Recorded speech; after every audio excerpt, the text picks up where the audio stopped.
Every few months, the same kind of video gets posted on Instagram and goes viral. It's a scene of a crowd somewhere in the US. Soccer fans have gathered before a game, young and old, women and men, singing songs and flying flags. One such video was posted by new MLS franchise Austin FC as their organized supporters group Los Verdes performed their corteo, where the fans marched to the stadium displaying their banners with pyro and songs. Drummers led the way as green smoke filled the air, and rainbow flags were everywhere. Inside the stadium, a tifo was raised with the words, "Don't mess with the trans Texans." It was a joyous scene, without danger or violence. And yet the video was shared by hundreds of ultra and hooligan social media accounts, and the comments underneath were all of a similar vintage, a mixture of disdain and disbelief. America, stop getting soccer wrong.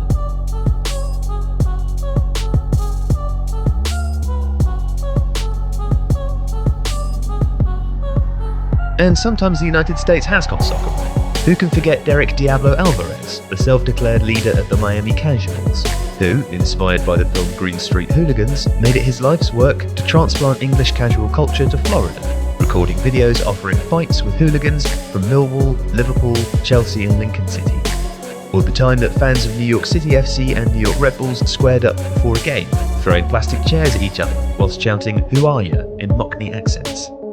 But the ultra and hooligan social media accounts that trade in viral memes know what they're doing and how their audiences will react when they farm hate clicks. And there is a visceral hatred towards the idea that US ultra culture might actually exist. But it does, and the culture is sweeping American soccer. Take LAFC for example. When the team entered the league in 2018, a fan association was set up called the 3252, the number of seats in their north stand. Wanting to learn from the best, LAFC sent a delegation to Borussia Dortmund in the hope of learning how to best run a team and how to create an atmosphere in a stadium that might rival Dortmund's famous Yellow Wall. Sensing the possible commercial opportunities, Dortmund's back office opened their doors. There are also large ultra groups at Seattle Sounders, Portland Timbers, Atlanta United, Orlando City and Inter Miami, attracting crowds as large if not bigger than many European leagues.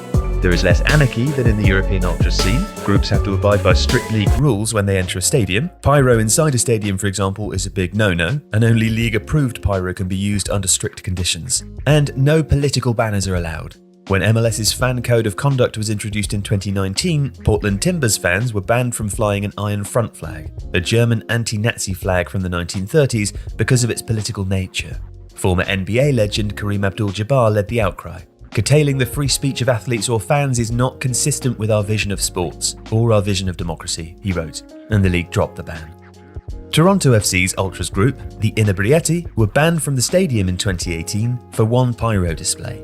The Garden State Ultras had their status as the official support organisation revoked by the New York Red Bulls also in 2018 for behaviour that would pass as normal in a German stadium.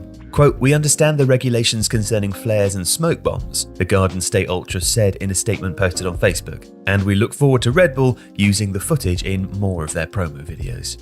And last year, the 3252 lost its official privileges at LAFC for lighting pyro before a game, which had to be delayed because smoke was obscuring the pitch. Which begs the question, what prompts the backlash? Now, in part it's down to the fact that US ultra culture reflects its constituency. Soccer is a more middle-class game in the US, and its ultra scene is far more progressive than in many European countries. Rainbow flags are common, as are female capos, the terrace leaders who lead the chants in the stadiums. Except for parts of Germany and for a few individual examples elsewhere, that is something almost unheard of in the European scene. And there is also a widely held perception that American soccer is corporate and at odds with the ultras' outlaw perspective against authority. When the 3252 went to Dortmund to learn about organising a supporter group, the club may have opened their doors to them, but the main ultra group, the Unity, refused to meet them. Quote, "If the curva in Italy represents Italian society, then the curva in America represents American society, and it represents the complete takeover of football by corporations," said fan culture expert Martino Simsek. Although the 3252 tells another story. Los Angeles is a diverse city. The curva at LAFC has a strong Latino identity, but members have their roots in the soccer cultures of Argentina, Brazil, Colombia and Mexico, to name a few. Many brought the Torcida and the Barras Bravas in South American stadiums with them.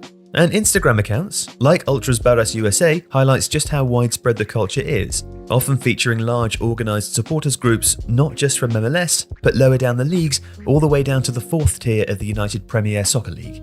Often it highlights tensions between franchise management and supporter groups, as well as highlighting tifos, new chants, and pyro displays outside the stadium.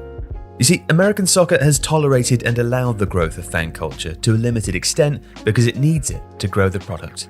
But ultra culture can be messy, and as it grows, it will demand more space. Whether or not the league will give it to them remains to be seen, but what is clear is that North American ultras are here to stay, which is good news for US soccer, and presumably also good news for the various meme accounts that have weaponized and monetized this culture as content.